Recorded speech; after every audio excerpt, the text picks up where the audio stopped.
എല്ലാവർക്കും നമസ്കാരം. മാനവ ചരിത്രത്തിലെ അതീവ സുപ്രധാനമായ ഒരു ചരിത്ര സംഭവത്തെ അനുസ്മരിക്കുന്ന ദിനമാണിത്. രണ്ടാം ലോകമഹായുദ്ധത്തിൽ ഹിറ്റ്ലറൈറ്റ് ഫാസിസ്റ്റ് സൈനിക ശക്തിക്ക് മേൽ മഹാനായ സ്റ്റാലിൻ്റെ നേതൃത്വത്തിൽ സോവിയറ്റ് ജനതയും ചെമ്പടയും ജനാധിപത്യ ശക്തികളും നേടിയ ഉജ്ജ്വലമായ വിജയത്തിൻ്റെ 75-ാം വാർഷികം ആചരിക്കുന്ന ദിനമാണിത്. 75 വർഷങ്ങൾക്ക് മുമ്പ് 1945 മെയ് മാസം 9-ാം തീയതി പ്രഭാതത്തിലാണ് ജർമ്മനിയുടെ പരാജയത്തിൻ്റെ ഔദ്യോഗികമായ സ്ഥിരീകരണം നൽകിക്കൊണ്ടുള്ള കരാർ ഒപ്പുവയ്ക്കപ്പെട്ടത്. മാനവരാശിയെ സംബന്ധിച്ച് ഇത് വളരെ വലിയൊരു വിപത്തിൽ നിന്നുള്ള വിമോചനത്തിൻ്റെ ദിനമായിരുന്നു. പുതിയ കാലഘട്ടത്തിൽ പുതിയ തലമുറയ്ക്ക് ആ ചരിത്രം ആ വിധത്തിൽ അറിയില്ല. അക്കാദമികമായ പഠനങ്ങൾ തീർച്ചയായും പാഠപുസ്തകങ്ങളിലൂടെ രണ്ടാം ലോകമഹായുദ്ധത്തെക്കുറിച്ചൊക്കെ നമ്മൾ പഠിക്കുന്നുണ്ടെങ്കിൽ പോലും ഇത്തരമൊരു മഹാവിപത്തിൻ്റെ അതിൻ്റെ യഥാർത്ഥ മുഖം എന്താണ്, ചിത്രം എന്താണ്, അതിൽ നിന്നുള്ള പാഠങ്ങൾ എന്തൊക്കെയാണ് എന്നൊന്നും മനസ്സിലാക്കാൻ ഇന്ന് അത്ര എളുപ്പത്തിൽ പുതിയ തലമുറയ്ക്ക് കഴിയാറില്ല. അപ്പോൾ ഈ ദിനം നമ്മുടെ പാർട്ടി SUCI കമ്മ്യൂണിസ്റ്റ് ദേശീയ തലത്തിൽ തന്നെ വലിയ പ്രാധാന്യത്തോടുകൂടി ആചരിക്കുവാൻ നിശ്ചയിച്ചിരുന്നതാണ്. കൊറോണയുടെ പശ്ചാത്തലത്തിൽ അത്തരത്തിലുള്ള പൊതുപരിപാടികളെല്ലാം അസാധ്യമായിരിക്കുന്നു. എങ്കിൽ പോലും ഈ ചരിത്ര നിമിഷത്തിൻ്റെ പ്രാധാന്യം അതിനെ അനുസ്മരിക്കുകയും അതിൻ്റെ പാഠങ്ങൾ സംശീകരിക്കുകയും ചെയ്യേണ്ട ആവശ്യകതയുണ്ട് എന്നതുകൊണ്ട്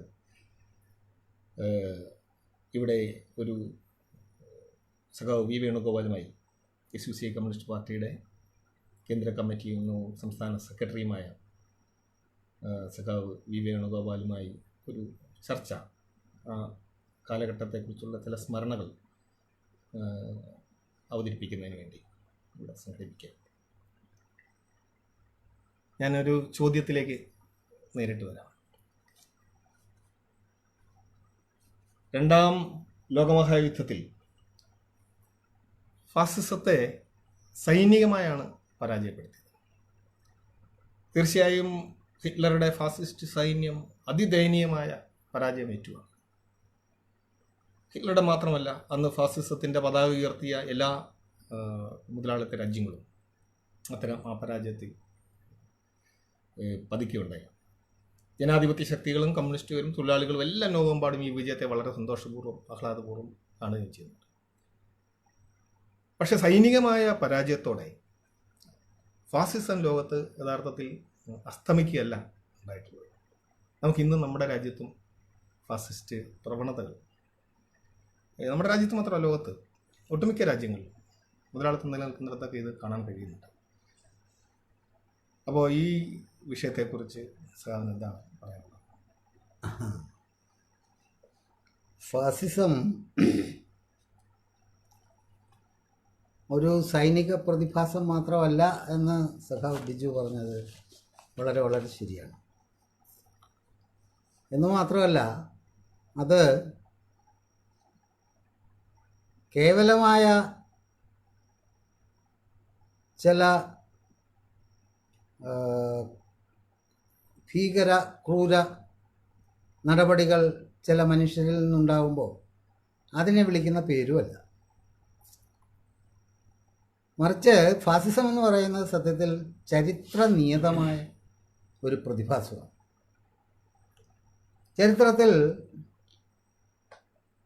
പണ്ട് ഈ ഫാസിസം എന്നൊരു പ്രതിഭാസം ഇല്ല. പക്ഷേ ക്രൂരതകളുണ്ടായിരുന്നു. മനുഷ്യൻ ചുട്ടുകൊന്നതും യേശുക്രിസ്തുവിനെ കുറിച്ച് അതിഭീകരമായ മനുഷ്യ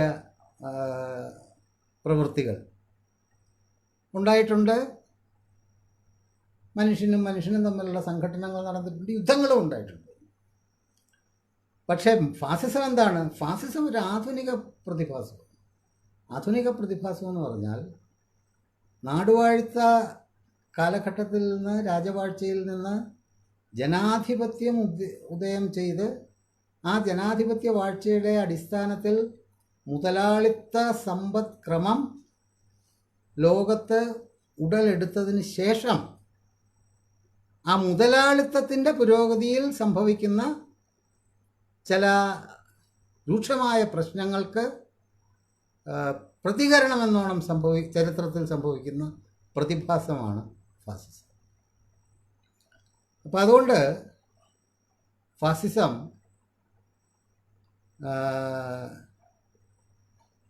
ഒരാനുകാലിക പ്രതിഭാസമാണ്. മുതലാളിത്തത്തിന്റെ സൃഷ്ടിയാണ്. മുതലാളിത്തത്തിന്റെ സൃഷ്ടി ചരിത്ര സൃഷ്ടി എന്ന് പറയാം. അതെ, മുതലാളിത്തം ചരിത്രത്തിൽ സൃഷ്ടിക്കപ്പെട്ടു എന്നിടത്ത് ഫാസിസവും അതിൻ്റെ ഒരു ആവശ്യകതയായി വരുന്നു. എന്തുകൊണ്ട്? കാരണം മുതലാളിത്തം വന്നപ്പോൾ മുതലാളിത്തത്തിൻ്റെ സ്വഭാവം എന്ന് പറയുന്നത് അതിന് അന്തർഭവിച്ചിരിക്കുന്ന അതിൻ്റെ പ്രതിസന്ധി അപരിഹാര്യമാണ്. മുതലാളിത്തം വന്നത് കമ്മ്യൂണിസ്റ്റുകൾ, പ്രത്യേകിച്ച് കാൾ മാർക്സും അദ്ദേഹത്തിൻ്റെ തുടർച്ചയായി തൊഴിലാളി വർഗത്തെ അണിനിർത്തിക്കൊണ്ട് കൊണ്ടുവന്ന ആ കമ്മ്യൂണിസ്റ്റ് മൂവ്മെൻറ്റും പഠിപ്പിച്ചു തന്നത് ഈ മുതലാളിത്തം അതിൻ്റെ തന്നെ പ്രതിസന്ധിയാൽ അസ്തമിക്കാൻ ബാധ്യസ്ഥമാണ്. അതിൻ്റെ തന്നെ പ്രതിസന്ധിയായി മുതലാളിത്തം തന്നെ അതിൻ്റെ അന്തകരെ കണ്ടുവച്ചിട്ടുണ്ട്, സൃഷ്ടിച്ചു കൊണ്ടുവന്നിട്ടുണ്ട് എന്നതും കൂടിയാണ് പറഞ്ഞത്. തൊഴിലാളി വർഗമാണ്. സോവിയറ്റ് യൂണിയനിൽ ആദ്യത്തെ തൊഴിലാളി വർഗ ഭരണകൂടമുണ്ടായി.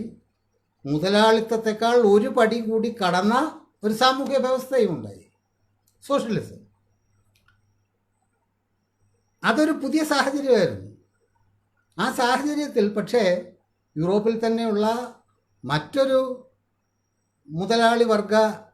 മുതലാളിത്ത വ്യവസ്ഥകൾ തങ്ങളുടെ ഭാഗത്തു നിന്നുണ്ടായ തങ്ങളുടെ സമ്പദ് വ്യവസ്ഥയ്ക്കുണ്ടായ പ്രതിസന്ധിയെ പരിഹരിക്കാൻ വേണ്ടി നടത്തുന്ന ശ്രമത്തിൻ്റെ ഒരു പ്രതികരണം, ചരിത്രപരമായ പ്രതികരണം എന്ന രീതിയിലാണ് അന്നത്തെ ഫാസിസവും, ഫാസിസ്റ്റ് പാർട്ടിയും, ഫാസിസ്റ്റ് ഭരണവും, ഫാസിസ്റ്റ് യുദ്ധവും എല്ലാം ഉണ്ടായത്. ഈ ജനാധിപത്യത്തിൻ്റെ ആദർശങ്ങൾ, സമത്വം, സ്വാതന്ത്ര്യം, സാഹോദര്യം, യുക്തിചിന്ത, ശാസ്ത്രബോധം, ഇതൊക്കെ മുതലാളിത്തമാണ് മാനവ ചരിത്രത്തിൽ സ്ഥാപിച്ചത്. അതിനുവേണ്ടിയുള്ള പോരാട്ടത്തിൻ്റെ ചരിത്രവും കൂടിയാണ് മുതലാളിത്തത്തിൻ്റെ ചരിത്രം. പക്ഷെ അതേ മുതലാളിത്തമാണ് ഇന്ന് ഏറ്റവും അശാസ്ത്രീയവും യുക്തിക്ക് നിരക്കാത്തതുമായ ആശയങ്ങൾ പ്രചരിപ്പിച്ചുകൊണ്ട് ഫാസിസ്റ്റ് സമ്പ്രദായത്തിലേക്ക്, പ്രത്യേകിച്ച് ജനാധിപത്യ സ്ഥാപനങ്ങളെ, ജനാധിപത്യ മൂല്യങ്ങളെ നിർദ്ദയം കശാപ്പ് ചെയ്തുകൊണ്ട് അതിന് ഒരു വില, അഥവാ ഏറ്റവും വലിയ ശത്രുവായി ഫാസിസം കാണുന്ന ജനാധിപത്യത്തെയാണ്. ആ നിലയിലേക്ക് ഒരു ട്വിസ്റ്റിംഗ് ഈ വിഷയത്തിൽ സംഭവിച്ചിട്ടുണ്ട്. അത് കൂടുതൽ അടിത്തറ വിപുലപ്പെടുത്തിയ ഒരു സബ്ജക്റ്റാണ്. ജനാധിപത്യം കൊണ്ടുവന്നത് മുതലാളിത്ത വ്യവസ്ഥയാണ്, അഥവാ മുതലാളിത്തമാണ്. അത് ശരി. ആ വ്യവസ്ഥയ്ക്ക് പുലർന്നു വരുവാൻ അനുയോജ്യമായ രീതിയിലുള്ള ഒരു രാഷ്ട്രീയ വ്യവസ്ഥ, ഒരു സാമ്പത്തിക വ്യവസ്ഥ, ഒരു നിയമവ്യവസ്ഥ, ഒരു ഭരണകൂടം എല്ലാം ആവശ്യമായിരുന്നു. അതിനകത്ത് പൗരന് നിർണായകമായ സ്ഥാനമുണ്ടായിരുന്നു, വ്യക്തികൾക്ക് സ്ഥാനമുണ്ടായിരുന്നു.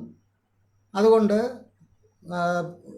പൗരാവകാശങ്ങൾക്ക് സ്ഥാനമുണ്ട്, പാർലമെൻ്ററി ജനാധിപത്യത്തിന് സ്ഥാനമുണ്ട് എന്നുള്ളത് കൊണ്ട് പ്രായപൂർത്തി വോട്ടവകാശത്തിന് സ്ഥാനമുണ്ട്. ഇങ്ങനെയൊക്കെയാണത് ഉണ്ടായി വന്നത്. പക്ഷേ ഇത് പ്രതിസന്ധിയിലേക്ക് കയറുകയും മുതലാളിത്തത്തിൻ്റെ കീഴിൽ കഴിഞ്ഞുകൂടുന്ന പൗരന്മാരെല്ലാം തന്നെ അവരുടെ നിത്യ ജീവിത വർധനത്തിന് തന്നെ പ്രയാസമനുഭവിക്കുകയും മുതലാളിത്തത്തിന് അവരെ തീറ്റിപ്പോറ്റാനോ അവർക്ക് തൊഴിൽ കൊടുക്കാനോ അവരുടെ താമസം ഉറപ്പാക്കാനോ അവരുടെ ചികിത്സ നടത്താനോ ഉള്ള കഴിവ് നഷ്ടപ്പെടുകയും എല്ലാം ചെയ്തുകൊണ്ടിരുന്ന ഒരു സാഹചര്യത്തിൽ ഈ മുതലാളിത്തം അവസാനിച്ചേ പറ്റൂ എന്ന ആവശ്യകത ചരിത്രം തന്നെ മുന്നോട്ട് കൊണ്ടുവരുന്ന ഒരു സാഹചര്യത്തിൽ സ്വാഭാവികമായും ആ സമൂഹത്തിനുള്ളിൽ മാറ്റത്തിനുള്ള തയ്യാറെടുപ്പുകൾ ഉയർന്നു വന്നു. ആ തയ്യാറെടുപ്പ് ഉയർത്തിവിട്ടത് അവിടുത്തെ തൊഴിലാളി വർഗമാണ്, കഷ്ടപ്പെടുന്നവരാണ്, പണിയെടുക്കുന്നവരാണ്. അതിനവർക്ക് നേതൃത്വം കൊടുക്കുവാൻ കമ്മ്യൂണിസ്റ്റ് എന്ന പേരിലുള്ള ഒരു പ്രസ്ഥാനമാണ് ഉദയം ചെയ്തത്. ആ പ്രസ്ഥാനത്തിന് ശാസ്ത്രീയ അടിത്തറ കൊടുത്തുകൊണ്ട് ആ അടിത്തറയുടെ മേൽ ഒരു വലിയ കമ്മ്യൂണിസ്റ്റ്, ഒരു വലിയ തൊഴിലാളി വർഗ പ്രസ്ഥാനം രൂപപ്പെടുത്തിയെടുത്തത് കമ്മ്യൂണിസ്റ്റുകാരാണ്. അവിടെ ലെനിനും സ്റ്റാലിനും ഒക്കെ ചരിത്രത്തിൽ ഇത്രയും വലിയ അധികായന്മാരായ നേതാക്കന്മാരായി വരുന്നത് ആ സാഹചര്യത്തിലാണ്. പക്ഷേ യൂറോപ്പിൽ ഹിറ്റ്ലറെ സംബന്ധിച്ചിടത്തോളം കമ്പോളം പിടിച്ചെടുക്കേണ്ടുന്നത് അനിവാര്യമായ ഒരവസ്ഥയായി മാറി. അവർക്ക് അവരുടെ വളർത്തിയെടുത്ത സാമ്രാജ്യം, വ്യവസായ സാമ്രാജ്യം, അതിൻ്റെ ഫലങ്ങൾ ലോകമെമ്പാടും കൊണ്ടുപോയി വിൽക്കാനുതകുന്ന രീതിയിൽ ഉള്ള ഒരു സാഹചര്യം വെട്ടിപ്പിടുത്തത്തിലൂടെ മാത്രമേ ഉണ്ടാക്കാൻ കഴിയൂ എന്ന സാഹചര്യം വന്നപ്പോൾ ഹിറ്റ്ലർ ഒരു കാര്യം ആലോചിച്ചില്ല, ഒരു യുദ്ധത്തെക്കുറിച്ച് മാത്രമേ ആലോചിച്ചു. ആ യുദ്ധം സോവിയറ്റ് യൂണിയനെതിരെയുള്ളൊരു യുദ്ധമാകണം എന്നും ആലോചിച്ചു. അതുമാത്രമല്ല, ലോകമാസകലം പിടിച്ചെടുക്കുക എന്നതായിരുന്നു ഹിറ്റ്ലറുടെ ലക്ഷ്യം. ഈ മൂലധനത്തിൻ്റെ കേന്ദ്രീകരണവും ഫാസിസ്റ്റ് സ്വഭാവവും ഭരണകൂടത്തെ സംബന്ധിച്ച് അങ്ങനെയാണല്ലോ അത് രൂപപ്പെട്ടു വരുന്നത്. അപ്പം അതെങ്ങനെയാണത്? അത് വരുന്നത് എങ്ങനെയാണ് എന്ന് ചോദിച്ചാൽ, ലെനിൻ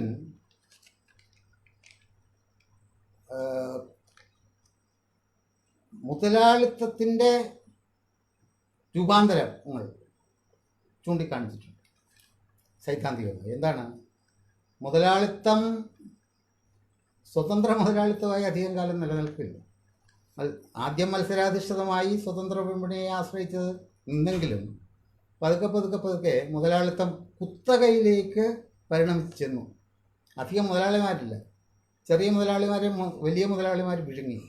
മോണോപ്പൊളി ക്യാപിറ്റലിസമായി, അത് കോർപ്പറേറ്റിസമായി മാറി കാലാന്തരത്തിൽ. അങ്ങനെ വന്നപ്പോഴത്തേക്ക് സത്യത്തിൽ ജനാധിപത്യത്തിൻ്റെ ആവശ്യകത കുറഞ്ഞു വന്നു. പിന്നെ മുതലാളിയെ സംബന്ധിച്ചിടത്തോളം അങ്ങനെ ഭരിക്കുന്നവരെ സംബന്ധിച്ചിടത്തോളം അതുകൊണ്ട് അവർ ഏകാധിപത്യമോ പട്ടാള മിലിറ്ററിസമോ അതല്ലെങ്കിൽ ഈ ഫാസിസം എന്ന് പറയുന്നത് അതിൻ്റെ അങ്ങേയറ്റത്തെ ഒരു സാധനമാണ്. വെറുതെ മിലിറ്ററിസം മാത്രമായിട്ട് ഫാസിസം ആകത്തില്ല. ഫാസിസം എന്ന് പറഞ്ഞാൽ യഥാർത്ഥത്തിൽ ഈ പാർലമെൻറ്റിൻ്റെ മുഖം മൂടി നിലനിർത്തിക്കൊണ്ട് തന്നെ അതിപ്പോൾ നമ്മുടെ ലോകത്ത് ഇന്ന് നിലനിൽക്കുന്ന ഫാസിസത്തിൻ്റെ രീതി അതാണ്. അത് പണ്ട് അങ്ങനെയല്ല വിചാരിച്ചിരുന്നത്. ഹിറ്റ്ലറൊന്നും അങ്ങനെയല്ല വന്നത്. ഇഷ്ടാഗ് കത്തിച്ച വിദ്വാനാണ് ഹിറ്റ്ലർ. ജർമ്മൻ പാർലമെൻറ്റ് കത്തിച്ചിട്ട് കമ്മ്യൂണിസ്റ്റുകാരാണ് കത്തിച്ചതെന്ന് പറഞ്ഞിട്ട് രാജ്യത്തെമ്പാടുമുള്ള കമ്മ്യൂണിസ്റ്റുകാരെ വകവരുത്തുന്നതിലേക്ക് പോയ ആളാണ്. മുതലാളി വർഗത്തെ സംബന്ധിച്ച് അവരുടെ ഏറ്റവും വിശുദ്ധമായ സ്ഥാപനമായിട്ടാണ് പാർലമെന്റിനെ പറയാറുള്ളത്. അതെ. പിന്നെ ജൂതവിരോധം, ജൂതന്മാരെ അതിനെതിരെയുള്ള വികാരം ഉണർത്തിക്കൊണ്ട്, ചുരുക്കം പറഞ്ഞാൽ ഒരു ജനതയെ മുഴുവൻ തൻ്റെ കപട വിശ്വാസങ്ങൾക്ക് കീഴിൽ അണിനിരത്തി ആര്യ വംശമേധാവിത്വ ബോധം കപടമായി മിഥ്യാഭിമാനപരമായി ഉണ്ടാക്കിക്കൊടുത്ത്, ഹരിവംശം എന്ന് പറയുന്നൊരു വംശം സത്യത്തിലില്ല. അങ്ങനെയുള്ള വിശദമായ കാര്യങ്ങൾ ധാരാളമുണ്ട്.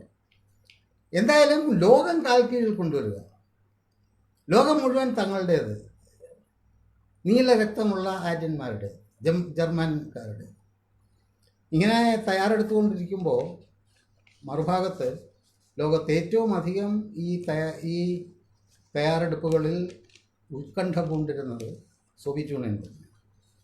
സോവിയറ്റ് യൂണിയനിലന്ന് ഭരണം നടത്തുന്നത് സ്റ്റാലിനാണെന്നല്ല. സ്റ്റാലിനെ കുറിച്ച് ഖേദകരമാണ് ഇന്ന് നമ്മളുടെ ഈ കാലത്തുള്ള നമ്മുടെ സ്റ്റാലിൻ ഹിറ്റ്ലറേക്കാൾ വലിയൊരു ക്രൂരനും ഏകാധിപതിയും ഒക്കെ ആയിട്ടാണ് അവതരിപ്പിക്കപ്പെടുന്നത്. ചരിത്രത്തിലും അങ്ങനെയാണ് പറയുന്നത്. പക്ഷേ യഥാർത്ഥത്തിൽ അങ്ങനെയല്ല. ഒരു നാടിനെ മുഴുവൻ, നാടെന്ന് പറഞ്ഞാൽ നിസ്സാരപ്പെട്ടൊരു നാടല്ല.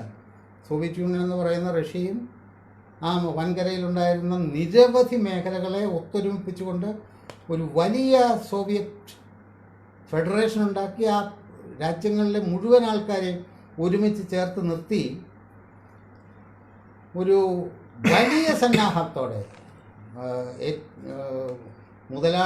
ഏറ്റവും വികസിതമായ മുതലാളിത്ത രാജ്യങ്ങളിലെ ഉൽപ്പാദനത്തെ കവച്ചു വെക്കുന്ന ഭൗതികോൽപാദനങ്ങൾ സൃഷ്ടിച്ച് ഒരു ഏറ്റവും പിന്നോക്കാവസ്ഥയിൽ നടന്നിരുന്ന വിദ്യാഭ്യാസമുള്ളൊരു നാടിനെ സമ്പൂർണ്ണ വിദ്യാഭ്യാസത്തിൽ കൊണ്ടുവന്നെത്തിച്ച് ഏറ്റവും വലിയ അന്ധതയിൽ കിടന്നിരുന്ന രാജ്യത്തിന് ഏറ്റവും മുന്തിയ സംസ്കാര സമ്പത്തുണ്ടാക്കി കൊടുത്ത് ശാസ്ത്രീയ ബോധമുണ്ടാക്കി കൊടുത്ത് അതൊരു ചരിത്രമാണ് സത്യത്തിൽ. അത് 70 വർഷത്തിന് ശേഷം അത് തിരിച്ചടിക്കപ്പെട്ടു എന്നുള്ളത് വളരെ ഖേദകരമായ ഇന്നത്തെ ഒരു സംഗതി.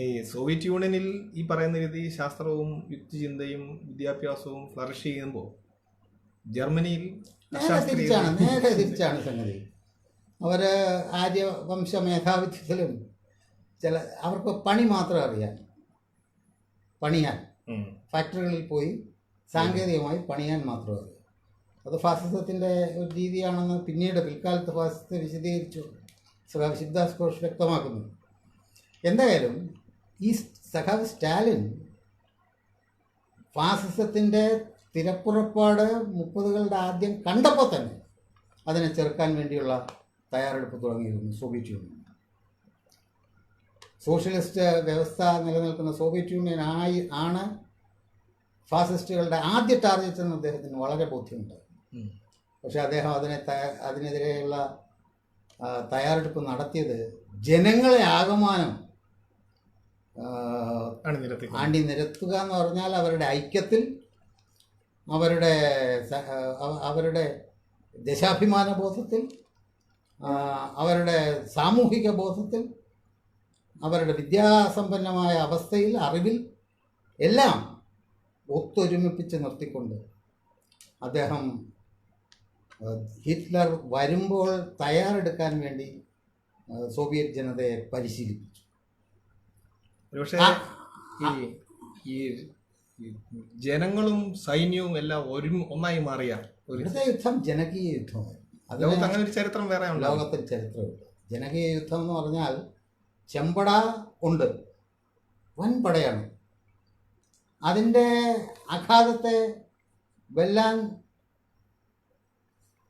ശക്തിയുള്ള ഒരു കുറവ് അങ്ങനെ വിചാരിക്കാൻ പറ്റില്ല. കാരണം അവരുടെ ഏറ്റവും പ്രധാനപ്പെട്ട അവരുടെ ബലം എന്ന് പറഞ്ഞാൽ ധർമ്മബലമാണ്. അവർ യുദ്ധം ചെയ്യുന്നത് അവർക്ക് വേണ്ടിയല്ല, ലോകത്തിന് വേണ്ടിയാണ്. ഈ ബോധം പിന്നെ വളരെ പ്രാകൃതാവസ്ഥയിലുണ്ടായിരുന്ന പഴയ റഷ്യ ഇത്രയും 10-15 കൊല്ലം കൊണ്ട് ഇത്ര വലിയ ഒരു മുന്നേറ്റം ഉണ്ടാക്കുമെന്നത് സാധാരണഗതിയിൽ ആർക്കും സങ്കല്പിക്കാൻ പറ്റാത്ത സംഗതി. അതും റഷ്യൻ ജനത കാണിച്ച ഒരു വിസ്മയമാണ്.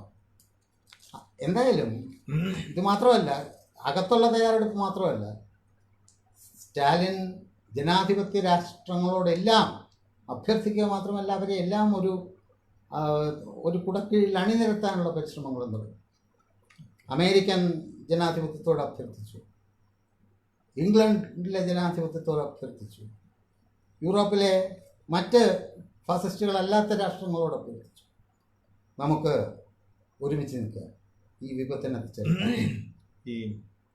നമുക്ക് യുദ്ധത്തിൻ്റെ ചരിത്രത്തിലേക്ക് അതിൻ്റെ വിഷയങ്ങളിലേക്ക് വരുന്നതിന് മുമ്പ് ഒരു കാര്യം കൂടെ. ഫാസിസ്റ്റ് പ്രവണത നമ്മുടെ രാജ്യത്തുൾപ്പെടെ പലയിടങ്ങളിലും കാണുന്നുണ്ട്. ഒരു സമ്പൂർണ്ണ ഫാസിസ്റ്റ് അവസ്ഥ എന്താണെന്ന് നമ്മുടെ രാജ്യത്തെ സംബന്ധിച്ച് ജനങ്ങൾക്ക് അജ്ഞാതമായൊരു കാര്യം, അറിയില്ല, അങ്ങനെ ഒരു അനുഭവമില്ല. അതേസമയം ജർമ്മനിയും ഇറ്റലിയും ഒക്കെ അത് കണ്ടതാണ്. അപ്പം നമ്മളീ പറയുന്ന ഫാസിസ്റ്റിൻ്റെ ഡെവലപ്മെൻറ്റ്, അതിൽ ഈ സമ്പൂർണ്ണ ഫാസിസ്റ്റ് അവസ്ഥ എന്ന് പറയുന്നത് ഒരു ഫാസിസ്റ്റ് നടപടിയിൽ നിന്നും, ഭരണകൂടത്തിൻ്റെ ഒരു ഫാസിസ്റ്റ് നടപടിയിൽ നിന്നും എങ്ങനെയാണത് വ്യത്യസ്തമായിരിക്കുന്നത്? സമ്പൂർണ്ണ ഫാസിസം എന്ന് നമ്മൾ പറയുന്നത് ഫാസിസ്റ്റ് ആശയത്താൽ ഒരു ജനതയെ തന്നെ ആവേശിച്ച് അണിനിരത്തുമ്പോൾ. കാരണം ഫാസിസ്റ്റ് ഘട്ടത്തിൽ ഒരു ജനതയാകെ വഴിതെറ്റിക്കപ്പെടും, അവരുടെ യുക്തിബോധം മാറും. സഖാവ് ശിവദാസ് ഘോഷ് ഇത് വളരെ മനോഹരമായിട്ട് വിശദീകരിച്ചിട്ടുണ്ട്. പാർലമെൻറ്റ് കാണാതിരിക്കുക. അത് വളരെ ഇന്നത്തെ കാലത്ത് ഏതാണ്ട് സോഷ്യലിസത്തിന് വൻതോതിൽ തിരിച്ചടി ഏറ്റിരിക്കുന്ന ഒരു കാലഘട്ടം കൂടിയാണ് ഇത് എന്നുള്ളത് കൊണ്ട് ലോകത്തെമ്പാടും പാർലമെൻ്ററി ജനാധിപത്യം വളരെ ശോഷിച്ച രീതിയിലാണ് നടക്കുന്നത്. പാർലമെൻ്റ് ഉണ്ട് എന്നേ ഉള്ളൂ, പാർലമെൻറ്റിലൂടെ ഒന്നും നടക്കുന്നില്ല. പണം മറ്റു കാര്യങ്ങളുമാണ് ഇതെല്ലാം നടത്തുന്നത്. നമ്മുടെ നാടിൻ്റെ അവസ്ഥ അത് തന്നെയാണെന്ന് ഖേദപൂർവ്വം പറയേണ്ടി വരും. അപ്പോൾ അവിടെ ജനങ്ങളെ എങ്ങനെ കൈകാര്യം ചെയ്യുന്നു എന്ന് ചോദിച്ചാൽ അവരുടെ യുക്തിചിന്തയെ കെടുത്തുന്നു. ഏതെങ്കിലും ഒരു അന്ധമായ വികാരത്തിന് അവരെ അടിപ്പെടുത്തും. ഇപ്പോൾ ഹിറ്റ്ലർ ചെയ്തത് ആര്യ മേധാവിത്വം, വംശം മേധാവിത്വം പറഞ്ഞിട്ട് അത് തന്നെയാകണമെന്നില്ല. ഒരു മതമേധാവിത്വം പറഞ്ഞിട്ട് വർഗീയമായ ചേരിതിരിവുകളിലാകാം. ഒരു മേൽ ജാതിയുടെ പേര് പറഞ്ഞിട്ട് ഒരു ദേശഭ്രാന്തി തീർച്ചയായിട്ടും ഉണ്ട്. കാരണം ഈ ഇവർക്ക് ഫാസിസ്റ്റുകൾക്ക് ദേശത്തോട് ആ വിധത്തിൽ ആത്മാർത്ഥമായ പൂർവ്വമൊന്നും കാണത്തില്ല. പക്ഷേ ആൾക്കാരെ കബളിപ്പിക്കാനായി ദേശഭ്രാന്ത് പറഞ്ഞിട്ടാകാം. അങ്ങനെ ജനങ്ങളെ വഴിതെറ്റിക്കാനുള്ള ആശയഗതികളെല്ലാം ഉണ്ട്. ശാസ്ത്രത്തെ പിൻവലിക്കുന്നു. ഉള്ള ശാസ്ത്രത്തെ പിൻവലിച്ചുകൊണ്ട് ഈ ശാസ്ത്രത്തിൻ്റെ സ്ഥാനത്ത് സാങ്കേതികമായ ശാസ്ത്രത്തെ നിർത്തുന്നു. പക്ഷേ ആത്മീയത അതിൻ്റെ മറ്റ് മേഖലകളിൽ ശാസ്ത്രത്തിൻ്റെ ഉള്ളടക്കത്തിൽ ചേർത്ത് പ്രചരിപ്പിക്കും. ഈ ജനങ്ങൾ ജനാധിപത്യ മൂല്യങ്ങളെ അടിസ്ഥാനപ്പെടുത്തിക്കൊണ്ട് ചിന്തിക്കുകയും പ്രവർത്തിക്കുകയും ശാസ്ത്രവും യുക്തിചിന്തയും സംശീകരിക്കുകയും ഒക്കെ ചെയ്യുമ്പോൾ ഈ ഡെമോക്രറ്റൈസേഷൻ മുന്നേറുന്നു. ഈ ഡെമോക്രറ്റൈസ് ചെയ്യപ്പെടുന്ന ജനാധിപത്യവൽക്കരിക്കപ്പെടുന്ന ജനസമൂഹങ്ങൾക്കാണ് സോഷ്യലിസം പോലെയുള്ള കൂടുതൽ ഉയർന്ന ഒരു സമൂഹത്തിലേക്ക് മുന്നേറാൻ കഴിയുക. നേരെ മറിച്ച് സാംസ്കാരിക തകർച്ചയിലും ജീർണതയിലും അന്ധതയിലും അശാസ്ത്രീയ ബോധത്തിലും വിധിവിശ്വാസത്തിലും ഒപ്പം തന്നെ ദേശഭ്രാന്ത് ഇതേപോലുള്ള സംഗതികളിലൊക്കെ കുടുങ്ങിക്കിടക്കുന്ന ജനങ്ങളെ സംബന്ധിച്ച്, ഇപ്പം നമ്മുടെ രാജ്യത്തെ സംബന്ധിച്ച് പറഞ്ഞാൽ മുസ്ലിങ്ങളാണ് ഏറ്റവും വലിയ ശത്രു എന്ന് ഹിന്ദുക്കളെ പഠിപ്പിക്കുക, തിരിച്ച് മുസ്ലിങ്ങളെ തിരിച്ചും പഠിപ്പിക്കുക, ഹിന്ദുക്കളാണ് തങ്ങളുടെ ശത്രു. ഇത്തരം കാര്യങ്ങൾ പറഞ്ഞ് ജനങ്ങളെ തമ്മിലടിപ്പിക്കുന്ന ഒരു അന്തരീക്ഷം ഉണ്ടാക്കി അവർക്കിടയിലെ എല്ലാത്തരം മൂല്യങ്ങളും ചോർത്തിക്കളഞ്ഞ് മൃഗങ്ങളെ പോലാക്കി മാറ്റി തീർക്കുക. പശുവിൻ്റെ പേരിൽ മനുഷ്യനെ കൊല്ലാൻ കഴിയുന്നവരാക്കി ആളുകളെ മാറ്റുക, അമ്പലത്തിൻ്റെ പേരിൽ, പള്ളിയുടെ പേരിൽ, ഇങ്ങനെയൊക്കെ മാറ്റിക്കൊണ്ടിരിക്കുകയാണ്. അപ്പോൾ യഥാർത്ഥത്തിൽ ഈ ഒരു അവസ്ഥ സൃഷ്ടിക്കുന്നതിലൂടെ മുതലാളിത്ത വ്യവസ്ഥിതിയെ രക്ഷിക്കുകയും യഥാർത്ഥത്തിൽ ജനങ്ങളെ ചൂഷണം ചെയ്യുന്നത് മുതലാളിത്തം, ആ മുതലാളിത്തത്തെ ജനങ്ങളുടെ പ്രക്ഷോഭത്തിൽ നിന്നും ജനങ്ങളുടെ പ്രതിഷേധത്തിൽ നിന്നും രക്ഷിച്ച് നിലനിർത്തുകയും മറ്റും ചെയ്യുക. ഇതാണല്ലോ ഇവർ യഥാർത്ഥത്തിൽ ഉദ്ദേശിക്കുന്നത്. അപ്പോൾ ഇത് ഒരു ജനാധിപത്യവൽക്കരണത്തിന്റെ ഒരു വിരുദ്ധ പ്രവർത്തനം, എതിർപ്പോക്ക്. തീർച്ചയായിട്ടും ഇത് വളരെ ആസൂത്രിതമാണ്. കാരണം ഇവിടെ നമ്മുടെ രാജ്യത്തെ വിഷയം ഇന്നത്തെ വിഷയമല്ല. എങ്കിലും നമ്മളുടെ രാജ്യത്തെ ഒരു ഉദാഹരണമായിട്ടെടുത്താൽ ഏതാണ്ട് മറ്റെല്ലാ രാജ്യങ്ങളും ഇതുപോലെ തന്നെയാണ് യഥാർത്ഥത്തിൽ. പാർലമെൻറ്റ് ഒരു നോക്കി കുത്തിയാക്കുക. നമ്മൾ വോട്ട് ചെയ്യുന്നുണ്ട്, പക്ഷേ ജനഹിതം എന്നതിൽ നമ്മൾ വരുന്നില്ല, നാട്ടുകാരൻ വരുന്നില്ല, വോട്ടർ വരുന്നില്ല, പൗരൻ വരുന്നില്ല. എല്ലാ അവകാശങ്ങളും ഒന്നൊന്നായി എടുത്തു കളയുക. എടുത്തു കളയുന്നത് പാർലമെൻറ്റിൻ്റെ അംഗീകാരത്തോടു കൂടിയാണെന്നാണ് വെപ്പ്. പക്ഷെ പാർലമെൻറ്റ് പലപ്പോഴും അറിയുക പോലും ചെയ്യുന്നില്ല.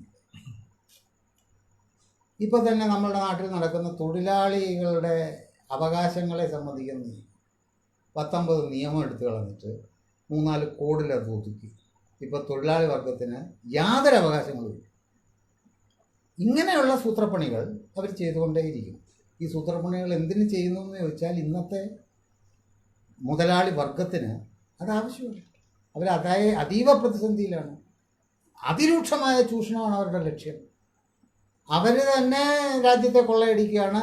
കൊള്ളയടിച്ച് രാജ്യം വിടുന്ന ആൾക്കാർക്ക് വീണ്ടും ഗവൺമെൻറ് സബ്സിഡി കൊടുക്കുകയാണ്. അതാണ് നടന്നുകൊണ്ടിരിക്കുന്നത്.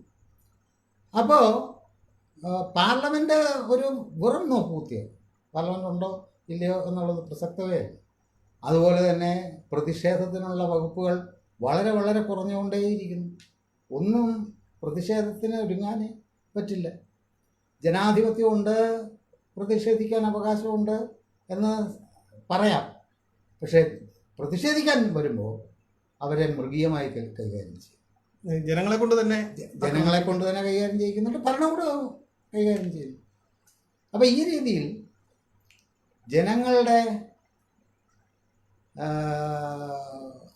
ജനങ്ങളുടെ താല്പര്യങ്ങളെയും ജനങ്ങളുടെ അവകാശങ്ങളെയും ഇല്ലാതാക്കി ഫലത്തിലൊരു ഏകാധിപത്യപരമായൊരു ഭരണം ഏതാനും ചുരുക്കം ചില കുത്തകകളുടെ ആവശ്യകതയ്ക്ക് വേണ്ടി ഭരണകൂടം, അതുപോലെ ഈ ഭരണകൂടം ആകമാനം ചില കുത്തകകളുടെ താല്പര്യ സംരക്ഷണ ഭാഗമായി മാറുക. അവർക്ക് വേറെ ആരുടെയും കാര്യം നോക്കണമെന്ന് കാര്യം, കുറച്ച് കുത്തകളുടെ താല്പര്യം മാത്രം. ഇത് ലോകത്ത് എല്ലായിടത്തും ഏകദേശം ഇങ്ങനെ തന്നെയാണ്. പിന്നെ മറ്റു കാര്യങ്ങളുമുണ്ട്. ഇതിപ്പോൾ നമ്മുടെ സൈന്യവും കോടതിയും എക്സിക്യൂട്ടീവും എല്ലാം തമ്മിലുള്ള താരതമ്യേന നിഷ്പക്ഷമായ സ്ഥിതിയിൽ എല്ലാം മാറ്റം വരിക. എല്ലാം കൂടെ ആരുടെയെങ്കിലും ഒരാളുടെ കീഴിൽ കൊണ്ടുവരിക. ഇപ്പോൾ അത് രാഷ്ട്രീയ നേതൃത്വത്തിൻ്റെ കീഴിലാണെങ്കിൽ നാളെ ആരുടെയെങ്കിലും നേതൃത്വത്തിൻ്റെ കീഴിൽ കൊണ്ടുവന്നു എന്ന് പറഞ്ഞാൽ നിലനിൽക്കുന്ന ജനാധിപത്യ അന്തരീക്ഷം തകർക്കുന്നു. എപ്പോഴും ഏതെങ്കിലുമൊക്കെ അടിസ്ഥാനത്തിൽ ജനങ്ങളെ തമ്മിലെടുപ്പിക്കാനുള്ള ശ്രമങ്ങൾ നിരന്തരമായി മുന്നോട്ട് കൊണ്ടുപോകും. ഇതെല്ലാം ഈ ഫാസിസത്തിൻ്റെ നടപടികളാണ്, ഫാസിസ്റ്റ് പ്രവണതകളാണ്. ഇതതിൻ്റെ അഗ്രിമ അവസ്ഥയിൽ വരുമ്പോഴാണ് അതിന് ഫാസിസം എന്ന്, ഫുൾ ഫ്ലെജഡ് ഫാസിസം. ഈ ജർമ്മനിയിൽ ഒരു കാലത്ത് നടന്നിരുന്ന പല കാര്യങ്ങളുടെയും ഒരു ആവർത്തനം നമ്മുടെ രാജ്യത്ത് ഇപ്പോൾ അതെ, അത് രസകരമായ സംഗതിയാണ്. അത് വായിച്ചു നോക്കുന്നവർക്ക് വളരെ നന്നായിട്ട് മനസ്സിലാവും. എല്ലാം ഒരു സ്ക്രിപ്റ്റ് എടുത്ത് നോക്കിയാൽ ഒത്തിരി സമാനത കാണാൻ പറ്റും. പക്ഷെ നമ്മുടെ രാജ്യത്ത് അതിനേക്കാൾ ചെറുത്തുനിൽപ്പിന്റെ സാധ്യത വൻതോതിൽ ഇന്ന് നിലനിൽക്കുന്നു. വൻതോതിൽ നിലനിൽക്കുന്നുണ്ട്. ജനങ്ങൾ കൂടുതൽ സംഘടിതരായി മുന്നോട്ട് വരേണ്ടിയിരിക്കുന്നു. ഖേദകരമായ കാര്യം, പര്യാപ്തമായ നിലയിലുള്ള ജനാധിപത്യ ബഹുജന പ്രക്ഷോഭങ്ങൾ ഉണ്ടായി വരുന്നില്ല. ഇടതുപക്ഷത്ത് നിൽക്കുന്ന ആൾക്കാർക്കാണ് അതിനുള്ള വലിയ ബാധ്യത ഉള്ളത്, ചരിത്രപരമായ അതെ, ഉത്തരവാദിത്വം ഉള്ളത്. പക്ഷെ ഖേദകരം എന്ന് പറയട്ടെ, നമ്മുടെ നാട്ടിലുള്ള കമ്മ്യൂണിസ്റ്റ് എന്ന് അവകാശപ്പെടുന്ന പാർട്ടികൾ ആ വിധത്തിലുള്ള ഒരു പിന്നെ പ്രക്ഷോഭത്തിൻ്റെ അതിൻ്റെ ഭാഗത്തേക്ക് വരുന്നില്ല. അതുകൊണ്ട് എന്ത് പറ്റുന്നു എന്ന് പറഞ്ഞാൽ ഭരണപക്ഷമാകാൻ വേണ്ടിയുള്ള അതെ അവർക്ക് അങ്ങനെയാണ് പരിശ്രമത്തിലാണ്. അതുകൊണ്ട് ഫാസിസം വരുന്നു എന്നുള്ള ഒരു വായ്ത്താരി ഉണ്ട് എന്നുള്ളതല്ലാതെ ആ വരുന്ന ഫാസിസത്തെ ജനാധിപത്യത്തിൻ്റെ രീതികൾ കൊണ്ട് ചെറുക്കാൻ പ്രായോഗികമായ പ്രവർത്തനങ്ങൾ നടത്തുന്നു. അതായത് ഫാസിസത്തെ പാർലമെന്റിനുള്ളിൽ പരാജയപ്പെടുത്തേണ്ടതെന്നല്ല, നേരെ മറിച്ച് പ്രക്ഷോഭങ്ങളിലൂടെ ആ ഒരു അധികാരത്തിൽ വന്ന് അതിലൂടെ ഉണ്ടാക്കുന്ന മാറ്റങ്ങളെ കുറിച്ചാണ് ചർച്ചകൾ പോലും. അത് നമ്മുടെ നാട്ടിലെ ഇടതുപക്ഷ പ്രസ്ഥാനങ്ങൾക്ക്, അത് ജർമ്മനിയിലും മറ്റെല്ലാ സ്ഥലത്തും അന്നുണ്ടായ കാര്യങ്ങളെ പോലെ തന്നെയാണ്. അതിൻ്റെ പ്രത്യക്ഷാവിഷ്കാരം നമ്മുടെ നാട്ടിൽ നടത്തുന്നത് ഈ ഇടതുപക്ഷം, കമ്മ്യൂണിസ്റ്റ് എന്നൊക്കെ പറയപ്പെടുന്ന ആളുകൾ ഏതാണ്ടൊരു പാർലമെന്റിലൂടെ എല്ലാ കാര്യങ്ങളും സാധിച്ചെടുക്കാം എന്ന മൂഢവിശ്വാസത്തിൽ കഴിയുന്നവർ. അതിൻ്റെ ഒരു വ്യാമോഹം ജനങ്ങൾക്ക്. അതെ, മറിച്ച് ജനാധിപത്യ അന്തരീക്ഷത്തിൽ ജനങ്ങളുടെ ജനാധിപത്യ അവകാശങ്ങൾക്ക് വേണ്ടിയുള്ള ബഹുജന പോരാട്ടങ്ങൾ, മാസ് മൂവ്മെൻറ്റ്സ്, അത് നടത്തി ഈ നിലനിൽക്കുന്ന ജനാധിപത്യ അന്തരീക്ഷത്തെ ഏറ്റവും ഫലവത്തായി ഉപയോഗപ്പെടുത്താനുള്ള നീക്കങ്ങളാണ് ഇടതുപക്ഷത്തു നിന്നുണ്ടാകേണ്ടുന്നത് എന്ന് മനസ്സിലാക്കിക്കൊണ്ട് എല്ലാ ഇടതുപക്ഷ ജനാധിപത്യ പാർട്ടികളുടെയും കക്ഷികളുടെയും വ്യക്തികളുടെ പോലും യോജിച്ച ഒരു പ്രക്ഷോഭണത്തിലേക്ക് ആനയിക്കാൻ അവർ മുൻകൈയെടുക്കേണ്ടതാണ്. പക്ഷെ അതുണ്ടാകുന്നില്ല. അത് നമ്മുടെ നാട്ടിലെ ഒരു സ്ഥിതി. എന്തായാലും സോവിയറ്റ് യൂണിയൻ കാണിക്കുന്നത് ഒരു വലിയ അന്നത്തെ അത് ഒരല്പം പിന്നോട്ടുള്ളൊരു സംഗതിയാണ്. പക്ഷെ ആ കാലഘട്ടം എന്ന് പറയുന്നത് ഫാസിസ്റ്റ് ശക്തികളെ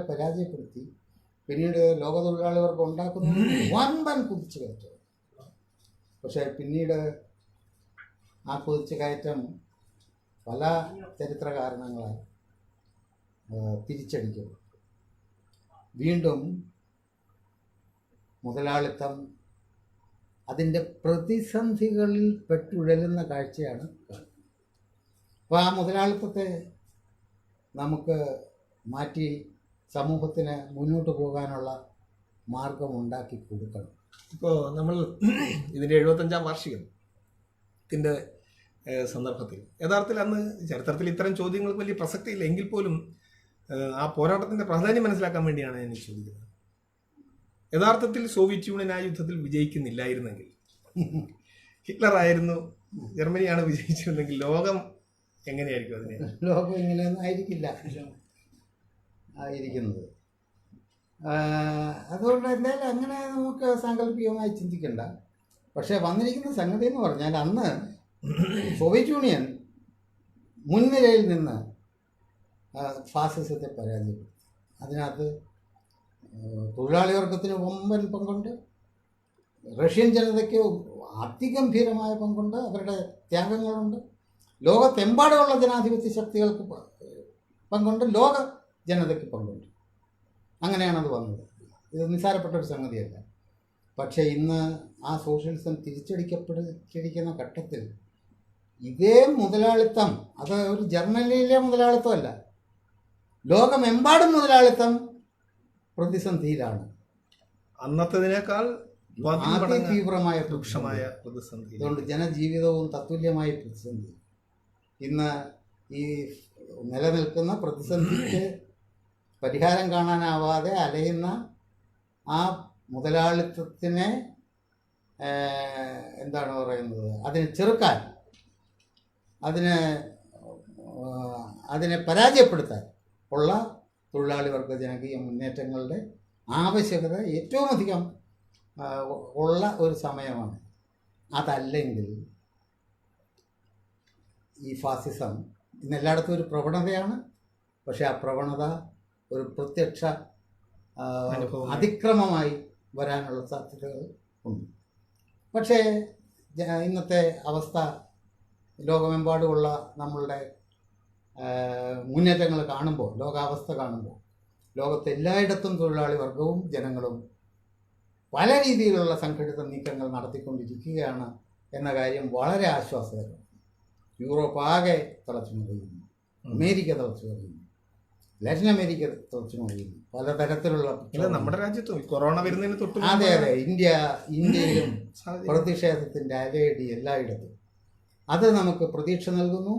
ഈ പ്രതീക്ഷ മുന്നോട്ട് കൊണ്ടുപോയിക്കൊണ്ട് തീർച്ചയായിട്ടും നമുക്ക് ഇനിയും ഒരു ഘട്ടത്തിൽ കൂടി, ഇനിയും ഏത് ഘട്ടത്തിലും ഫാസിസത്തിൻ്റെ അതിക്രമങ്ങളുണ്ടായാൽ അതിനെ ചെറുക്കാൻ വേണ്ടുന്ന ശക്തി തൊഴിലാളി വർഗത്തിനും ജനാധിപത്യ വിശ്വാസികൾക്കും ഉണ്ട്. ഈ പാഠമാണ് 75-ാം വാർഷികം നൽകുന്നത്. ആ യുദ്ധവുമായി ബന്ധപ്പെട്ട് സത്യത്തിൽ ലോകത്തിലെ തന്നെ യുദ്ധചരിത്രങ്ങളിലെ വലിയൊരു വ്യത്യസ്തമായ ചരിത്രമാണ് സോവിയറ്റ് യൂണിയൻ അന്ന് സത്യത്തിൽ ആ പോരാട്ടത്തിലൂടെ രചിച്ചത്. യുദ്ധതന്ത്രത്തിൽ സ്വീകരിക്കുന്ന അവരുടെ വ്യത്യസ്തത. ഏതാണ്ട് 6 വർഷത്തോളം നീണ്ട യുദ്ധമാണല്ലോ.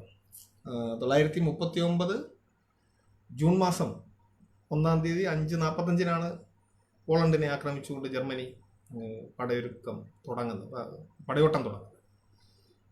അതിനുശേഷം നിരവധി രാജ്യങ്ങളെ അവർ കീഴ്പ്പെടുത്തി കഴിഞ്ഞു. സോവിയറ്റ് യൂണിയനിലേക്ക് ജർമ്മനിയുടെ ഫാസിസ്റ്റ് സൈന്യം എരച്ചു കയറിയതിനെക്കുറിച്ച് ചരിത്രത്തിൽ ഉള്ള വിശദീകരണം സത്യത്തിൽ ഭയപ്പെടുത്തുന്ന വിശദീകരണം. 1000 മൈലോളം നീളത്തിൽ വീതിയിൽ ആ മൊമെന്റ് പ്രതീക്ഷിച്ചിരുന്ന അത് സോവിയറ്റ് യൂണിയൻ വല്ലാതെ ഒന്ന് ഇടറിയ അനുഭവം കൂടിയുണ്ട്. അപ്പം എനിക്ക് തോന്നുന്നത് അവിടെ യുദ്ധരംഗത്ത് അവർ സ്വീകരിച്ച 2-3 പ്രധാന സംഗതി. ഒന്ന്, സ്റ്റാലിൻ ജൂൺ 22-ന് 1939 സെപ്റ്റംബർ 1-നാണ് പോളണ്ടിനെ ആക്രമിച്ചുകൊണ്ട് ആരംഭിക്കുന്നത്. ഡേറ്റ് പറഞ്ഞു പോകുന്നു, തെറ്റിപ്പോയി. അപ്പോൾ ജൂൺ 41 ജൂൺ 22-ന് സോവിയറ്റ് യൂണിയനെ ആക്രമിക്കുന്നു. ജൂലൈ 2-ാം തീയതി സ്റ്റാലിൻ രാഷ്ട്രത്തെ അഭിസംബോധന ചെയ്യുന്ന ഒരു സംഗതിയുണ്ട്. അതിൽ അദ്ദേഹം ജനങ്ങളോട് പറയുന്നത് വിഭവങ്ങൾ മുഴുവൻ സംഭരിക്കുക, വിഭവങ്ങളൊന്നും ഫാസിസ്റ്റ് സൈന്യത്തിന് കിട്ടാത്ത വിധത്തിൽ നമുക്ക് സംഭരിക്കാൻ പറ്റാത്തത് ചുട്ടരിച്ച് കളയുക, വ്യവസായശാലകൾ മുഴുവൻ ഷിഫ്റ്റ് ചെയ്യുക. 1500 വ്യവസായശാലകളാണ്ട് 5 മാസം കൊണ്ട് സൈബീരിയയിലേക്ക് ഷിഫ്റ്റ് ചെയ്തു എന്നാണ് ചരിത്രത്തിൽ പറയുന്നത്. അത് യുദ്ധം നടന്നുകൊണ്ടിരിക്കുന്ന സമയത്ത്. അതേ സമയത്ത് തന്നെ റഷ്യയിലെ ലക്ഷക്കണക്കിന് യുവാക്കളെ യുദ്ധ പരിശീലനം കൊടുത്തു. ഇതേ സന്ദർഭത്തിൽ മോസ്കോയുടെ ഏതാണ്ട് വളരെ അടുത്ത് വരെ ഫാസിസ്റ്റ് സൈന്യം എത്തിയതായി പറയുന്നുണ്ട്. കാരണം അതൊരു ഒരുപക്ഷെ വളരെ ആവേശകരമായ ഒരു ചരിത്രമാണ് പുതിയ തലമുറ മനസ്സിലാക്കിയിരിക്കുന്നത്. അവിടെ നമ്മൾ മുമ്പ് പറഞ്ഞ ഒരു വിഷയം, സൈന്യത്തെയും ചെമ്പടയുടെ നേതൃസ്ഥാനങ്ങളിലേക്ക് പാർട്ടി കമ്മീഷണർമാരെ നിയമിക്കുകയും ജനങ്ങളെയും സൈന്യത്തെയും ഇൻറ്റഗ്രേറ്റ് ചെയ്യുകയും ചെയ്തുകൊണ്ട് ഇത് രണ്ടും ഒന്നാക്കി മാറ്റിക്കൊണ്ടുള്ള ഒരു പ്രക്ഷോഭം. എന്നുപറഞ്ഞാൽ സ്റ്റാലിനെ പോലുള്ളൊരു ഉജ്ജ്വലമായ വ്യക്തിത്വത്തിൻ്റെ നേതൃത്വം സ്റ്റാലിൻ സൈനിക വേഷത്തിൽ എത്തുമ്പോൾ തന്നെ ജനങ്ങൾ ആവേശഭരിതരാകുകയാണ്. ആ ഒറ്റ കാരണം കൊണ്ട് തന്നെ. കാരണം യുദ്ധമുഖത്ത് നയിക്കാൻ തങ്ങളുടെ രാഷ്ട്രത്തലവൻ നേരിട്ട് എത്തുന്ന അനുഭവം, അതിലേക്ക് ജനങ്ങൾ വൻതോതിൽ ആ പ്രക്ഷോഭരംഗത്തേക്ക് 2,10,00,000 പേരെയാണ് സോവിയറ്റ് യൂണിയൻ അന്ന് ബലി കൊടുക്കേണ്ടി വന്നത്. യുദ്ധത്തിൽ ആകെ മരിച്ചത് 5.5 കോടി ജനങ്ങൾ. അപ്പോൾ അത് ആ ഒരു ചരിത്രം, ആ ഒരു പോരാട്ടം എന്ന് പറഞ്ഞാൽ ഫാസിസത്തെ എന്ന് പറഞ്ഞാൽ ഫ്രാൻസ് പോലെ രാജ്യം ഏതാനും ദിവസങ്ങൾ കൊണ്ടാണ് തകർന്നു പോയത്. ഫാസിസ്റ്റ് ജർമ്മനിയുടെ പിടിച്ചു നിൽക്കാൻ പറ്റുന്ന അത്രയും ശക്തമായ മുന്നേറ്റമായിരുന്നു നടത്തിയിരുന്നത്. സോവിയറ്റ് യൂണിയൻ മാർഷൽ ഷുക്കോവിൻ്റെ നേതൃത്വത്തിൽ നടത്തിയ തിരിച്ചടിയുടെ ചരിത്രം എന്ന് പറഞ്ഞു കഴിഞ്ഞാൽ അത് അസാധാരണമായ സംഗതി തന്നെയാണ്. ഇത്രയും ആക്രമണോത്സുകതയോടെ അഹങ്കാരത്തോടെ ലോകത്തെ കീഴടക്കാൻ ഒരുമ്പിട്ടിറങ്ങിയ ഫാസിസ്റ്റ് സൈന്യത്തിന് ദയനീയമായി തിരിച്ചോടേണ്ടി വന്നു എന്ന് മാത്രമല്ല, സ്വന്തം മാളത്തിൽ തിരിച്ചെത്തി ഹിറ്റ്ലർ ആത്മഹത്യ ചെയ്യുന്ന 1945 ഏപ്രിൽ 30-ന് വെളുപ്പിനെ 3:45 മറ്റാണ് ഹിറ്റ്ലർ ആത്മഹത്യ ചെയ്തത്. ലോകം കീഴടക്കാൻ വേണ്ടി ഇറങ്ങി പുറപ്പെട്ടാണ്. അത് എന്തുകൊണ്ടും യോഗ്യനാണ് ഞാനെന്നാണ് അദ്ദേഹം അന്ന് വിശ്വസിച്ചിരുന്നത്. ഹിറ്റ്ലർ മരിച്ചു തൊട്ടടുത്ത ദിവസമാണ് അവിടെ പതാക ഉയർത്തുന്നത്, ചെങ്കൊടി ഉയർത്തുന്നത്, ഹെയ്സ്റ്റാഗിൽ പതാക ഉയർത്തുന്നത്. ഒരാഴ്ച, ഒരു 4-5 ദിവസം കഴിയുമ്പോൾ 1945 മെയ് 9-ന് രാവിലെയാണ് ഈ യുദ്ധവിരാമ കരാർ ഉണ്ടായത് മാർഷൽ ഷുക്കോവിൻ്റെ നേതൃത്വത്തിൽ. സത്യത്തിൽ തൊഴിലാളി വർഗത്തെ സംബന്ധിച്ച് എക്കാലവും വളരെയേറെ ആവേശപൂർവ്വം സ്മരിക്കേണ്ടുന്ന ഒരു പോരാട്ടമാണ്. സത്യത്തിൽ ലോക ജനതയെ തന്നെ വിമോചിപ്പിക്കുന്ന ഒരു പ്രക്ഷോഭത്തിനാണ്, പോരാട്ടത്തിനാണ് സോവിയറ്റ് യൂണിയൻ നേതൃത്വം കൊടുത്തത്. ഇന്ന് ഈ സാഹചര്യത്തിൽ ഇന്ത്യയിലെ ഫാസിസ്റ്റ് നീക്കങ്ങളെ സത്യത്തിൽ അത് ആഗോള വ്യാപകമായി തന്നെ വന്നുകൊണ്ടിരിക്കുന്ന ഒരു നീക്കങ്ങളാണ്. പ്രത്യേകിച്ച് ഒരു സോഷ്യലിസ്റ്റ് ചേരിയില്ല, മറ്റൊരു സോവിയറ്റ് യൂണിയൻ ഇല്ല. അത്തരം ഒരു സാഹചര്യത്തിൽ ലോകം തന്നെ ഒരുതരം നിസ്സഹായാവസ്ഥയിലോ നിരാധാരമായ അവസ്ഥയിലോ നിൽക്കുകയും നമ്മുടെ രാജ്യത്ത് ഇത്രയും വലിയൊരു നീക്കങ്ങൾ ഫാസിസ്റ്റ് അജണ്ടയിന്മേൽ നീങ്ങിക്കൊണ്ടിരിക്കുന്ന സാഹചര്യത്തിൽ അതിന് നമ്മുടെ പാർട്ടിക്ക് ആ മൂവ്മെൻറ്റിനെ കുറിച്ച് അതിനെ എങ്ങനെയാണ് നമുക്ക് വിഭാവനം ചെയ്യാൻ കഴിയുന്നത്, ജനങ്ങളോട് എന്താണ് അതിനെ സംബന്ധിച്ച് നമുക്ക് പറയാൻ കഴിയുന്നത്? സ്റ്റാലിൻ്റെ നേതൃത്വത്തിൽ 2ാം ലോക മഹായുദ്ധത്തിൽ നടന്ന ഫാസിസ്റ്റ് വിരുദ്ധ ചെറുത്തുനിൽപ്പും തിരിച്ചടിയും അത് എക്കാലവും അധ്വാനിക്കുന്ന ജനതയെയും മാനവരാശിയെയും ആവേശം കൊള്ളിപ്പിക്കുന്നു. എൻ്റെ അഭിപ്രായത്തിൽ അവിടെ തീർച്ചയായിട്ടും സാങ്കേതികമായ നിരവധി സൈനിക തന്ത്രങ്ങൾ സോവിയറ്റ് പക്ഷത്ത് നിന്ന് ഉണ്ടായിട്ടുണ്ട്. സ്റ്റാലിൻ അങ്ങനെ ഒരു പട്ടാളക്കാരനൊന്നും ആയിരുന്നില്ല.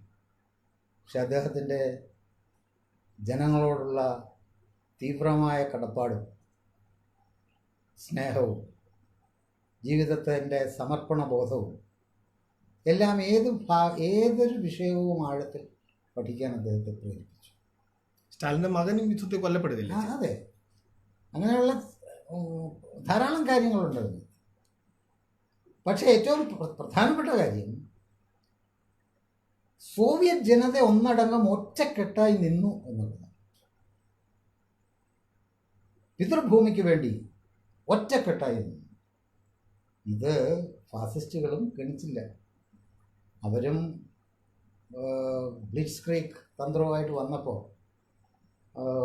ആദ്യഘട്ടത്തിൽ അടിച്ചു കയറി ഏകദേശം തലസ്ഥാനം വരെയും വന്നു ചേർന്നപ്പോൾ അവരേകദേശം ലോകമാസകലം വിചാരിച്ചു മോസ്കോ വീണു, സോവിയറ്റ് യൂണിയൻ തീർന്നു, സോവിയറ്റ് യൂണിയൻ തീർന്നു, എല്ലായിടത്തും മ്ലാനത പരന്നു.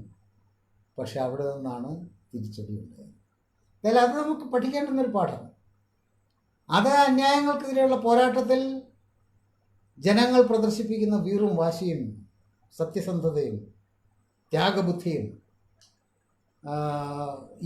ഈ വിധത്തിലുള്ള ഒരു യുദ്ധമല്ലെങ്കിലും നമുക്ക് ഇന്ത്യയിൽ സ്വാതന്ത്ര്യ സമരത്തിലും അത് നമ്മുടെ ജനത പ്രകടിപ്പിക്കുന്നത് നമുക്ക് കാണാൻ കഴിഞ്ഞിട്ടുണ്ട്. ഇനിയാണെങ്കിലും ഇവിടെയുള്ള അടിച്ചമർത്തലുകൾക്കും ചൂഷണത്തിനും എതിരെയുള്ള ജനാധിപത്യ പോരാട്ടങ്ങളിൽ നമ്മളുടെ ജനതയെ പ്രദർശിപ്പിക്കുന്നത് നമുക്ക് കാണാൻ കഴിയും, യാതൊരു സംശയവുമില്ല. അല്ല, അതിൻ്റെ ചില സൂചനകൾ CIA-ക്കെതിരായ പ്രക്ഷോഭങ്ങളിൽ വരെ. അതെ അതെ, അതൊരു ചെറിയ അംശമേ ആവുന്നുള്ളൂ. അതെ. അപ്പം അതുകൊണ്ട് നമ്മളെ സംബന്ധിച്ചിടത്തോളം ജനങ്ങൾ വളരെ വളരെ വൈഷമ്യത്തിലാണ്. അത് ഈ കൊറോണയുടെ പ്രയാസങ്ങൾ ഇപ്പോൾ പ്രത്യേകമായിട്ടുണ്ടായത്. ആ പ്രയാസത്തെയും നമ്മൾ അതിജീവിക്കുവാൻ വേണ്ടി കഠിന പരിശ്രമം നടത്തി. പക്ഷേ നമ്മളുടെ നിത്യജീവിത പ്രശ്നങ്ങൾക്കുള്ള പരിഹാരമായി നടക്കേണ്ടുന്ന ചൂഷണത്തിനെതിരെയുള്ള പോരാട്ടങ്ങളിൽ ഒത്തൊരുമിച്ച് നിന്ന് അധ്വാനിക്കുന്ന ഏവരും എല്ലാത്തരം ഭേദങ്ങളും മാറ്റിവെച്ച്, ജാതി മത ചിന്തകളും സങ്കുചിത ഭാവങ്ങളും എല്ലാം മാറ്റിവെച്ച് പണിയെടുക്കുന്നവനെന്ന ഒരൊറ്റ ഐക്യത്തിൻ്റെ സാഹോദര്യത്തിൻ്റെ അടിസ്ഥാനത്തിൽ ഈ അന്യായങ്ങൾക്കെതിരെയുള്ള പോരാട്ടത്തിൽ ഒത്തൊരുമിച്ച് മുന്നോട്ട് പോകേണ്ടുന്ന സമയമാണിത്. അതിനുവേണ്ടിയുള്ള ആഹ്വാനമാണ് നമ്മുടെ പാർട്ടി നൽകിയിരിക്കുന്നത്. മറ്റ് പ്രസ്ഥാനങ്ങളോട് നമ്മുടെ പാർട്ടി വളരെ ഏണസ്റ്റായി, വളരെ എളിമയോടെ, വിനയപൂർവ്വം എല്ലാവരും തയ്യാറാകണം, മുന്നിട്ട് വരണം. നമുക്ക് വിഷമത്തോടെ ഓർക്കേണ്ടി വരുന്നു, പല പാർട്ടികളും ഇതിൻ്റെ പ്രാധാന്യം മനസ്സിലാക്കുന്നില്ല. എന്തായാലും ജനങ്ങൾ അവർക്ക് നിലനിൽക്കണമെങ്കിൽ, അവരുടെ നിത്യജീവിതം മുന്നോട്ട് കൊണ്ടുപോകണമെങ്കിൽ, പ്രയാസങ്ങളിൽ നിന്ന് മുക്തി നേടണമെങ്കിൽ, ഫാസിസത്തിൻ്റെ കടന്നുവരവിനെ ചെറുക്കണമെങ്കിൽ യോജിച്ചുള്ള പോരാട്ടങ്ങൾക്ക് തയ്യാറായേ പറ്റൂ. നമ്മുടെ പാർട്ടി SUCI കമ്മ്യൂണിസ്റ്റ് അതിൻ്റെ മുന്നിലുണ്ട്. ഈ അവസരത്തിൽ സത്യത്തിൽ രണ്ടാം ലോക മഹായുദ്ധവും ഫാസിസ്റ്റ് വിരുദ്ധ യുദ്ധവും അതിൽ സോവിയറ്റ് യൂണിയൻ്റെ പങ്കും സ്റ്റാലിൻ്റെ പങ്കും അത് മണിക്കൂറുകളോളം സംസാരിക്കാനുള്ള കാര്യങ്ങളുണ്ട്. മണിക്കൂറുകൾ.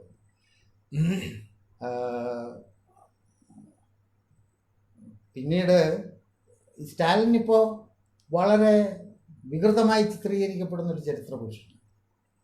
അത് സ്വാഭാവികമാണ്. കാരണം വർഗവിഭജിത സമൂഹത്തിൽ മുതലാളി വർഗം, തൊഴിലാളി വർഗം എന്ന രീതിയിൽ രണ്ട് വർഗങ്ങളായി തിരിഞ്ഞു നിൽക്കുമ്പോൾ ഈ ഹിറ്റ്ലർ എപ്പോഴാണ് മഹത്വവൽക്കരിക്കപ്പെടുക എന്ന് നമുക്ക് പറയാൻ പറ്റും. ഒരു പ്രത്യേക രീതിയിൽ അതിൻ്റെ ഒരു ലക്ഷണം ഉണ്ട് പല സ്ഥലങ്ങളിൽ. സ്റ്റാലിൻ വീണ്ടും ചരിത്രത്തിൽ ഉയർന്നു വരുന്നത് എപ്പോഴാണ് എന്നും പറയാൻ പറ്റില്ല. പക്ഷെ സത്യം തൊഴിലാളി വർഗത്തിൻ്റെ കൂടെ. അതും ഒരു അനിവാര്യതയാണ് ചരിത്രം. അതെ. അത്തരമൊരു അതെ, തിരിച്ചു ചരിത്രത്തിൻ്റെ ഗതി, ഡയറക്ഷൻ ആ ദിശയിലാണ്. അതുകൊണ്ട് രണ്ടാം ലോക മഹായുദ്ധം ജനങ്ങൾക്ക് നൽകിയ ആ മോചനം അത് തീർച്ചയായും ഇരട്ടിയായി ഇതേ ജനങ്ങൾ തന്നെ ചരിത്രത്തിന് തിരിച്ചു കൊടുക്കുന്ന സന്ദർഭങ്ങൾ ഉണ്ടാവും. അതിനുവേണ്ടി നമുക്ക് വളരെ ആവേശത്തോടെ മുന്നോട്ട് പോകാം എന്ന് മാത്രമാണ് എനിക്ക് പറയാനുള്ളത്. സ്റ്റാലിന് എല്ലാവിധത്തിലുള്ള അഭിവാദനങ്ങളും ഈ അവസരത്തിൽ കൊടുക്കുന്നു. എന്തായാലും വളരെ പരിമിതമായ സമയമാണ് നമുക്കുണ്ടായി ഉള്ളത്. കുറച്ച് സമയത്തിനുള്ളിൽ ഈ ചരിത്രവും അതിൻ്റെ പാഠങ്ങളുമായി ബന്ധപ്പെട്ട കുറച്ച് കാര്യങ്ങൾ, ദിശാസൂചകമായ ചില കാര്യങ്ങൾ എന്ന് പറയാം. സഹ ഇപ്പോൾ സൂചിപ്പിച്ചതുപോലെ നാനാവശങ്ങൾ വിശദമായി ചർച്ച ചെയ്യേണ്ടതുണ്ട്. എങ്ങനെയാണ് ഹിറ്റ്ലറുടെ ഫാസിസ്റ്റ് പ്രസ്ഥാനം വളർന്നു വന്നതായി, ജർമ്മനിയുടെ മണ്ണിൽ, ഇറ്റലിയുടെ മണ്ണിൽ എങ്ങനെയാണ് വന്നത്, അതിൻ്റെ വിശദാംശങ്ങൾ, അല്ലെങ്കിൽ ഇവിടെ അവസാനം ചർച്ച ചെയ്തതുപോലെ യുദ്ധവുമായി ബന്ധപ്പെട്ട ചെറുത്തുനിൽപ്പിൻ്റെ പിന്നിൽ പ്രവർത്തിച്ച അനേകം തന്ത്രങ്ങളടക്കമുള്ള മറ്റു പല ഘടകങ്ങൾ, ലോകത്തിൻ്റെ തന്നെ രാഷ്ട്രീയ സ്ഥിതിഗതികളുമായി ബന്ധപ്പെട്ട പല വിഷയങ്ങൾ, ഫാഷിസത്തെ സംബന്ധിച്ചുള്ള പലതരത്തിലുള്ള വിശദീകരണങ്ങൾ ഒക്കെ സത്യത്തിൽ നമ്മൾ ചർച്ച ചെയ്യേണ്ടുന്ന വിഷയങ്ങളൊക്കെ തന്നെയാണ്. പക്ഷേ എല്ലാ വിഷയങ്ങളും നമുക്ക് ഇതേപോലെ ചർച്ചയിൽ പെട്ടെന്ന് ചർച്ച ചെയ്ത് അവസാനിപ്പിക്കാൻ പറ്റില്ല. എന്തായാലും ഈ സന്ദർഭത്തിൽ സഖാവ് ഇവിടെ അവതരിപ്പിച്ച കാര്യങ്ങൾ വളരെ പ്രയോജനകരമാണ്. ഈ ചർച്ച കേട്ടുകൊണ്ടിരിക്കുന്ന മുഴുവൻ ആളുകൾക്കും വേണ്ടി ഞാൻ സഖാവ് വി വേണുഗോപാലിന് നന്ദി രേഖപ്പെടുത്തുന്നു, അഭിവാദ്യങ്ങൾ അർപ്പിക്കുന്നു.